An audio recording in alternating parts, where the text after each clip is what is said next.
Olá, amigas e amigos que visitam o nosso canal com o lápis na mão. Que bom ter você conosco em mais um estudo da Revista Espírita.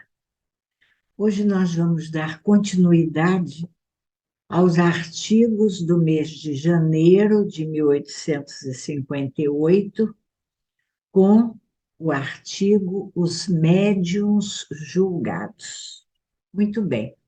Nesse artigo, Kardec vai se contrapor ao que ele chamou um argumento irretorquível, apresentado pelos antagonistas da doutrina espírita nos jornais franceses, ao questionarem o que denominaram fenômenos misteriosos que os espiritualistas dizem ter sido frequentemente produzidos por intermédio de agentes chamados médiuns. Muito bem. A matéria foi publicada sob o título Os Médiuns Julgados e se baseava em uma experiência proposta por professores da Universidade de Cambridge, nos Estados Unidos, que ofereciam um prêmio de US$ 500 a médiuns sensitivos que atestassem a sua capacidade de produzir fenômenos ou manifestações, como nós queiramos chamar. E Kardec relata, o artigo, melhor dizendo, relata que vários médiuns sensitivos conhecidos à época se apresentaram, entre eles um doutor Gardner. Eu não consegui encontrar uma referência sobre ele, além dessa referência nesse artigo. Mesmo na Revista Espírita não consegui, pesquisando, encontrar. Mas também estavam presentes as irmãs Fox, como diz Kardec, todos prontos para provar o seu poder sobrenatural, não é? E aí nós vamos ver que a eles vão ser então solicitados diversos fenômenos, não é? Alguns estão relatados aqui no próprio artigo, estando um médium numa sala vizinha, que ele revelasse a palavra pedida aos espíritos, que fosse capaz de ler a palavra escrita no interior de um livro ou sobre uma folha de papel dobrada, que respondesse a uma pergunta difícil, a uma pergunta que só inteligências superiores poderiam responder, ou ainda que fizesse soar um piano, um efeito físico, sem tocar no piano, e mover uma mesa pequena, sem o auxílio das mãos, enfim, diversos fenômenos foram solicitados a esses médiums, mas os médiums presentes se mostraram incapazes de realizar, esse Dr. Gardner especialmente, e não pôde ele então ganhar o prêmio prometido. Os fenômenos não aconteceram. Kardec aproveita e faz referência ainda a uma outra experiência, essa tentada agora na França, pela Academia de Ciências, também a academia, que também oferecia um prêmio, agora 2.500 francos, ao médium que atestasse a sua capacidade de produzir fenômenos. Nesse caso, como a essa época, nos salões da França, habitualmente os sonâmbulos faziam leituras com os olhos fechados, liam livros com os olhos fechados, decifravam cartas dobradas, então é pedido que eles lessem com os olhos cobertos. Mas naquele momento, perante a academia, eles não conseguiram ler absolutamente nada, diz o artigo, e o prêmio não foi conquistado por ninguém. Muito bem. A partir, então, dessas duas narrativas, né, da tentativa de se produzirem fenômenos a partir do desejo dos médiuns, da presença dos médiuns unicamente, Kardec vai argumentar quanto ele diz assim ao desconhecimento dos princípios sobre os quais repousam os fenômenos espíritas. O que acontecia nessas ocasiões? Eles estavam fazendo uma proposta sem conhecer exatamente os princípios sobre os quais repousam os fenômenos espíritas. Pois, diz Kardec, não é do médium a vontade que determina a realização do fenômeno. Não depende da vontade do médium, e sim da vontade dos espíritos, que agem quando lhes apraz, diz Kardec, e perante quem lhes agrada. Isso é muito interessante.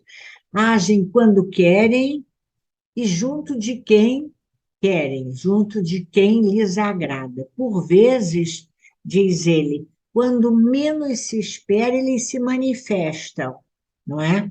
E as manifestações nessas situações, né, involuntárias, né, ocorrem até com muito mais energia de que quando elas são solicitadas, não é? E muitas vezes, quando solicitadas, elas não se verificam. Por quê? Isso depende muito da vontade dos espíritos, e Kardec vai, então, também neste artigo, na sequência, considerar, a partir disso, condições que podem determinar ou não que o fenômeno aconteça. Nós vimos que nessas duas experiências o fenômeno não aconteceu, porque simplesmente os espíritos não quiseram, não é? Diz Kardec, quando eles acham útil a manifestação, eles podem até se manifestar por sinais particulares, né? Mas dificilmente eles fazem isso para satisfazer a uma vã curiosidade ou mesmo unicamente a vontade dos encarnados. Um outro ponto interessante que Kardec levanta também é a questão da antipatia que os espíritos possam ter por certas pessoas, diz ele, principalmente, né, quando eles percebem essa vancuriosidade, ou quando as pessoas propõem fazer perguntas tolas a eles, espíritos, né, perguntando sobre coisas conhecidas, como se quisessem atestar a ignorância deles, né? Isso os irrita muitas vezes, e nesses casos das manifestações, diz Kardec, nada se obtém de satisfatório, né? E aí perguntam a Kardec, mas não seria interessante para a doutrina espírita, né, que os espíritos pudessem vir exatamente para fazer proselitismo? Proselitismo é aquele esforço de convencer alguém das suas ideias, das suas crenças religiosas ou políticas, muitas vezes, né? Não seria interessante que os espíritos viessem para provar essa existência, né? A existência deles, a possibilidade da comunicação, fazendo então mais adeptos? Nós vamos ver que essa pergunta se repete adiante. E a resposta é os espíritos convencem a quem querem, né? Quanto aos que acreditam em sua importância pessoal para promover proselitismos, eles nem dão ouvidos muitas vezes a essas pessoas, é, e lhes provam o seu desinteresse, diz Kardec, com o pouco caso que lhes fazem, não é? Exatamente, fechando então esse raciocínio, são colocadas duas perguntas no final do artigo. Olha lá, a primeira: pode-se pedir aos espíritos provas materiais de sua existência e do seu poder? Olha, pedir, a gente pode pedir o que quiser, né? A resposta, sem dúvida, podem provocar-se certas manifestações, mas nem todos os espíritos estão aptos a isso, e muitas vezes aquilo que se pede não se alcança. E uma conclusão importantíssima: eles, os espíritos, não se dobram aos caprichos dos homens, né? E aí vem a questão sobre o proselitismo.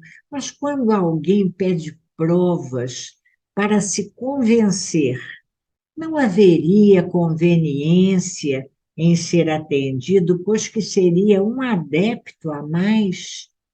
E a resposta: os espíritos só fazem o que querem e o que lhes é permitido.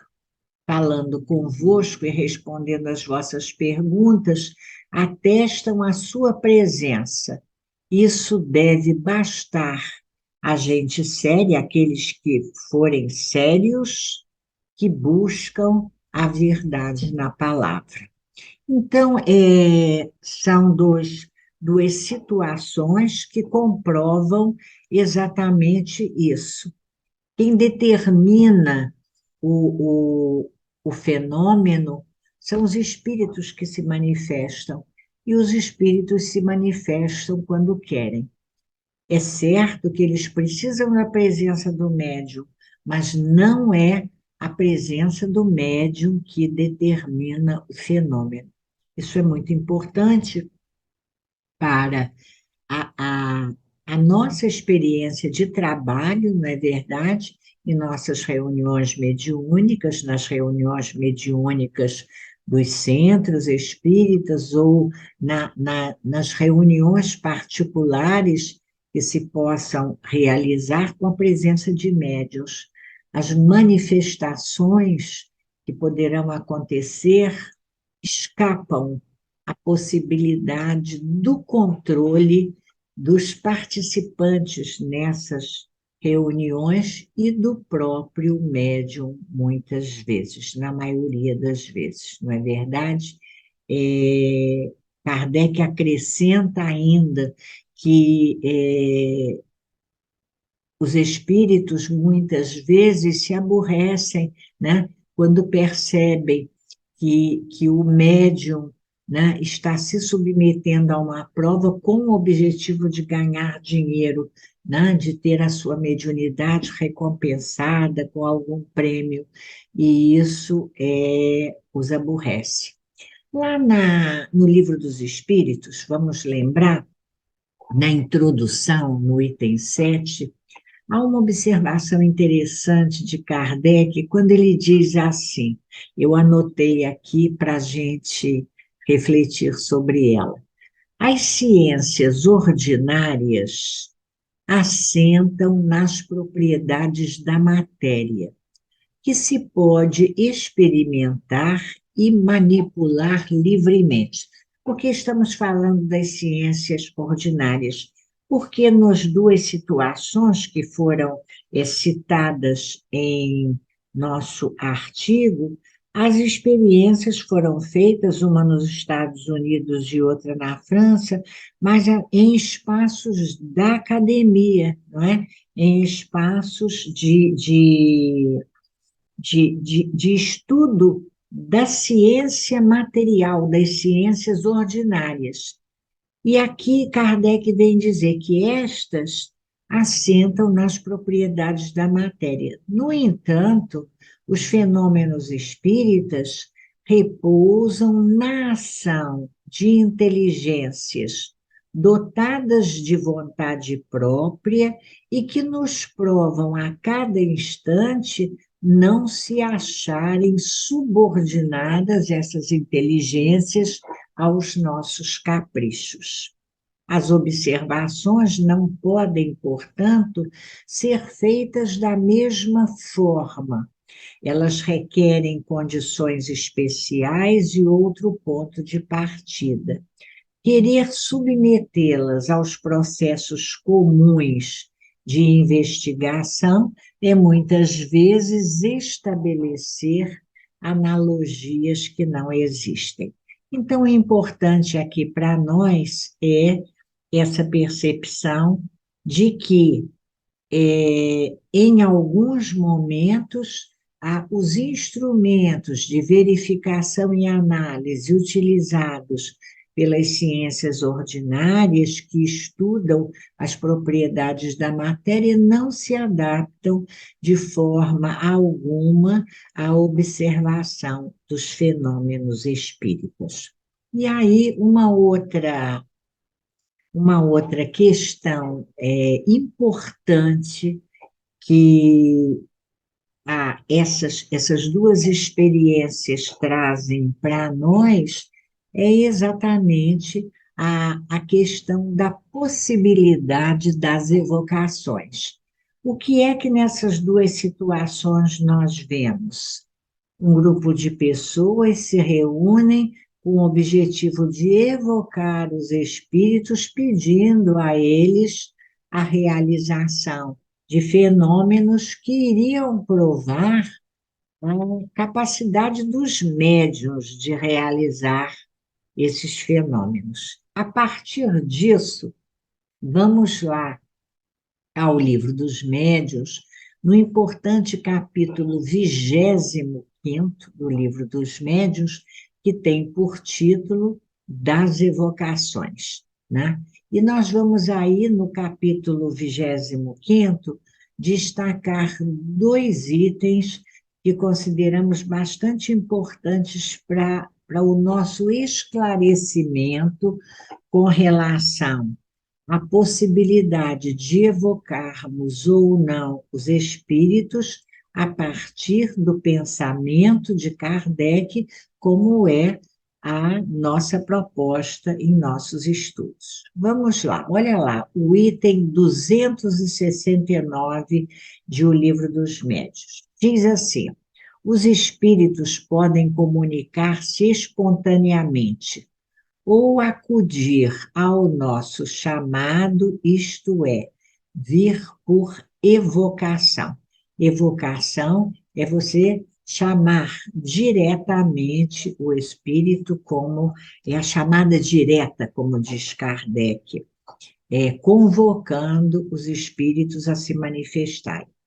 Pensam algumas pessoas que todos devem abster-se de evocar tal ou tal espírito, e ser preferível que se espere que aquele que queira comunicar-se, que se espere por aquele que queira comunicar-se, corrigindo. Fundam-se em que, chamando determinado espírito, não podemos ter a certeza de ser ele quem se apresente, ao passo que aquele que vem espontaneamente e de seu moto próprio, melhor prova a sua identidade, pois se manifesta assim o desejo que tem de se entreter conosco. Em nossa opinião, diz Kardec, isso é um erro. Primeiramente, porque há sempre em torno de nós espíritos, e as mais das vezes de condição inferior, que outra coisa não querem senão comunicar-se. Em segundo lugar, e mesmo por esta última razão, não chamar a nenhum em particular é abrir a porta a todos os que queiram entrar. Numa assembleia, diz Kardec, não dar a palavra a ninguém é deixá-la livre a toda a gente, e sabe-se o que daí resulta. A chamada direta de determinado espírito constitui um laço entre ele e nós. Chamamo-lo pelo nosso desejo e opomos assim uma espécie de barreira aos intrusos. Sem uma chamada direta, um espírito nenhum motivo terá muitas vezes para vir confabular conosco, a menos que seja o nosso espírito familiar. E ele termina dizendo esse item: cada uma dessas duas maneiras de operar tem suas vantagens, e nenhuma desvantagem haveria senão na exclusão absoluta de uma delas. Muito bem. Fizemos a leitura do item 269 todo, e onde Kardec se posiciona, isso é importante para nós, com relação à possibilidade de evocarmos os espíritos. É importante a gente esclarecer dois pontos aqui sobre a questão da evocação, de como ela se processa. Por exemplo, quando nós, nas reuniões mediúnicas que realizamos, embora não evoquemos nominalmente esse ou aquele espírito, nós pedimos que tenhamos assistência dos espíritos mentores da casa, dos espíritos mentores daquela reunião, de nossos guias e amigos espirituais, nós estamos determinando a evocação a estes espíritos. E aí, como diz Kardec aqui, como é que ele se expressa de uma maneira interessante, situando esses espíritos como aqueles com quem nós gostaríamos de nos comunicar, nós estamos opondo uma espécie de barreira aos intrusos. Embora eu não esteja chamando, repetindo, nominalmente, esse ou aquele espírito. Então, Kardec argumenta, dizendo para nós que ele considera importante que a evocação seja feita para que a porta não fique aberta a qualquer espírito que se queira manifestar, considerando mesmo que nós vivemos cercados de espíritos, não é? De espíritos de todas as naturezas, de todas como é que ele diz aqui? Espíritos inferiores, superiores, de toda a. Ah, meu Deus do céu, ele diz, me perdi daqui da palavrinha que eu não iluminei, né? Mas não tem importância, vamos em frente. De todas as condições, condições era a palavra que eu procurava, condição superior ou inferior. Eu acho que isso ficou claro, não é? Aqui ele está falando sobre a questão de evocar os espíritos e da condição dos espíritos, mas nós vamos ver agora no item 273, 273, que Kardec agora vai falar aos médiuns. E ele diz: muitas vezes os médiuns são procurados para evocações de interesse particular. Eles são mais procurados para evocações de interesse particular do que para comunicações de interesse geral. Isso se explica, diz Kardec, pelo desejo muito natural que todos têm de confabular com os entes que lhes são caros. Então, ele vai colocar para nós algumas recomendações importantes aos médiuns nesse caso. Se você está com seu lápis na mão, vai lá e grifa, quando ele diz assim, olha, julgamos dever fazer a esse propósito algumas recomendações importantes aos médiuns. Primeiramente, diz ele, que não acedam a esse desejo de atender a evocações de interesse particular, senão com muita reserva. Se trata de pessoas de cuja sinceridade não estejam completamente seguros e que se acautelem das armadilhas que lhes possam preparar pessoas malfazejas. Em segundo lugar, que a tais evocações não se prestem, sob fundamento algum, se perceberem um fim de simples curiosidade ou de interesse e não uma intenção séria da parte do evocador.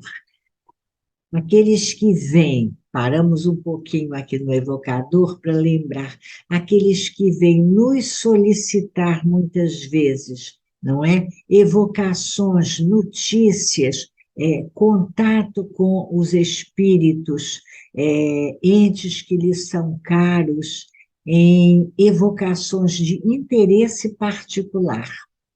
Kardec diz do cuidado que o médium tem que ter, né, para ver se as pessoas que estão fazendo aquele pedido são pessoas sinceras, se aquela situação é real, vamos dizer assim, não é? Se não existe ali nenhuma armadilha, nenhum desejo de testar o médium, fazendo uma verificação da própria condição, capacidade dele de perceber essa ou aquela informação.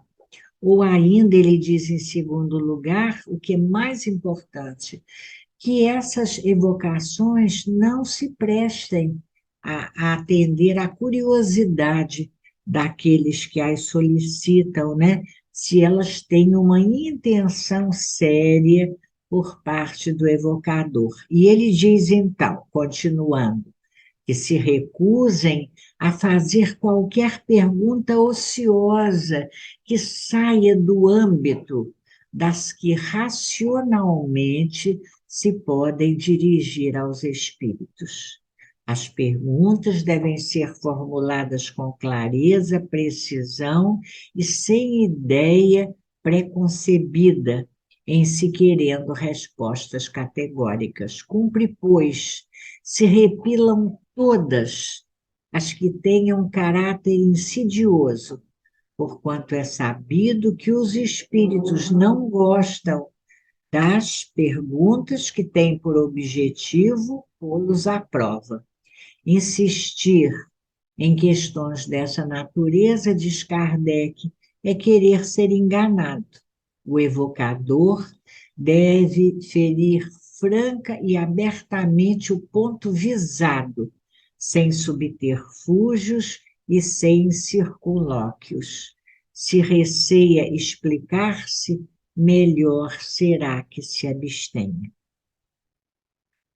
Ele fala também aqui que convém muita prudência em fazer evocações na ausência das pessoas que pediram. Isso é interessante também, né? Visto que essas pessoas é que vão estar aptas para analisar as respostas, julgar a identidade dos espíritos, provocar esclarecimentos, quando isso for de fato necessário, né? Se for oportuno, como ele diz aqui. Mas a verdade é que a presença do evocador, da pessoa que pede a mensagem, a comunicação, facilita a manifestação do espírito, isso é verdade mesmo, porque o laço que existe entre elas atrai o espírito, não é? Que muitas vezes não se sente disposto a se comunicar com estranhos e vai se interessar por se manifestar junto àqueles por quem tem simpatia, né? Então, são esclarecimentos importantes. E eu sugiro, então, a você, companheiro querido, lá no capítulo das evocações, que é um capítulo, assim, riquíssimo de informações muito interessantes e importantes para o trabalho das reuniões mediúnicas. Nas reuniões mediúnicas, nós devemos estudar com cuidado, passo a passo, esse capítulo grandinho das evocações. Mas aqui para nós, esses dois itens, o 269, falando sobre a questão dos espíritos, e o 273, sobre o cuidado que os médiuns precisam ter. Eu queria também lembrar ainda que lá no Livro dos Espíritos nós temos algumas questões relativas à comunicação com os espíritos, as comunicações, as manifestações dos espíritos. E sobre esse ponto de evocar ou não os espíritos, aqui na questão 935, olha a pergunta de Kardec. O que pensar das pessoas que veem as comunicações dos espíritos como uma profanação? E os espíritos respondem dizendo: não pode haver nisso profanação. Quando há recolhimento e quando a evocação é feita com respeito e dignidade. O que prova isso é que os espíritos que se afeiçoam a vós vêm com prazer, ficam felizes com a vossa lembrança e por se comunicarem convosco. Haveria profanação se fizessem disso uma leviandade. E ainda a nota de Kardec dizendo: a possibilidade de entrar em comunicação com os espíritos é uma consolação bem doce, uma vez que nos proporciona o meio de conversarmos com nossos parentes e amigos que deixaram a terra antes de nós. Pela evocação, os aproximamos de nós e eles ficam do nosso lado, nos ouvem e respondem. Não há, por assim dizer, mais separação entre eles e nós. Que legal, né? Só a gente dizendo assim. E lembrando um ponto que é muito importante. Há uma preocupação grande nos grupos espíritas com essa questão da evocação. Devemos ou não evocar? Dissemos a vocês de uma evocação que fazemos naturalmente, sem que muitas vezes percebamos, né, que estamos evocando. Quando nós pedimos a proteção, a bênção, a presença dos espíritos amigos, de nossos benfeitores espirituais, nós estamos fazendo uma evocação, embora, repetindo, não seja uma evocação nominal. Mas há uma outra maneira ainda de nós evocarmos, e muitas vezes não percebemos isso. A comunicação entre os espíritos, e mesmo nós encarnados com os desencarnados, se faz, na maioria das vezes, através de quê? Do pensamento, né? Quando nós pensamos, nós irradiamos o nosso pensamento que vai alcançar aqueles em quem nós pensamos, na maioria das vezes. Então, pensar em um espírito, desejar, né, com o nosso sentimento, a presença de um espírito querido, a saudade que a gente sinta de determinado espírito, não é? A saudade que a gente tenha da palavra de orientação, de alguém que esteve junto a nós na Terra, na condição de um amigo querido que nos orientava, de nossos pais que nos orientavam. Esse sentimento, por si só, é uma evocação. E os espíritos registram o nosso sentimento, o nosso pensamento, independente de nós verbalizarmos, colocarmos em palavra o nosso desejo de trazê-los para junto de nós na hora das reuniões, para que as manifestações possivelmente aconteçam.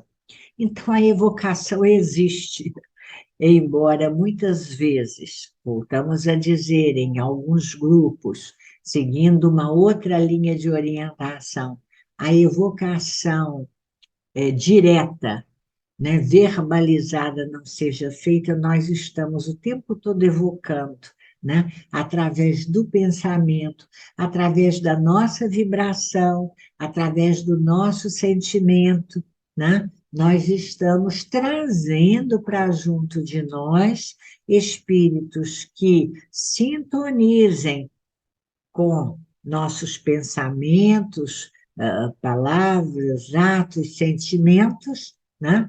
Espíritos simpáticos aos nossos sentimentos que podem, em um momento de uma possibilidade de manifestação pela presença de um médium que favoreça, eles podem então entrar em comunicação mais direta conosco. Vale também, para a gente terminando, lembrar o item, agora é no capítulo, peraí um pouquinho, no capítulo seguinte, nós falamos que nós estávamos no capítulo 25, no capítulo 26, também recomendo a leitura do capítulo 26, muito legal, que é quando nós temos perguntas, das perguntas que se podem fazer aos espíritos, capítulo 26 de O Livro dos Médiuns. E nós vamos ver que no item 288, nós temos perguntas simpáticas ou antipáticas aos espíritos. Um ponto também que foi trazido no nosso artigo de estudo de hoje, né? Os espíritos gostam ou não gostam, eles têm simpatia por essa ou aquela pessoa, por esse ou aquele tema. Também os espíritos têm simpatias por este ou aquele tema, por esta ou aquela forma de abordagem. Tudo sintonia, né? E então nós temos algumas, são umas 6 perguntas aqui, nesse item 288. Os espíritos respondem de boa vontade a todas as perguntas que lhes são dirigidas, já sabemos, né?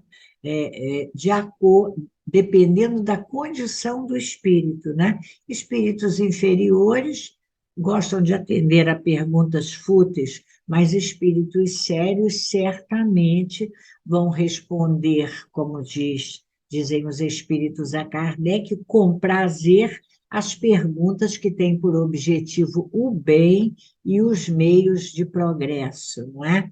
E eles vão fazendo outras perguntas. Basta que uma pergunta seja séria para que a resposta seja séria? Não, às vezes você faz uma pergunta séria, mas se ela for respondida por um espírito leviano, ela pode ser uma resposta tola.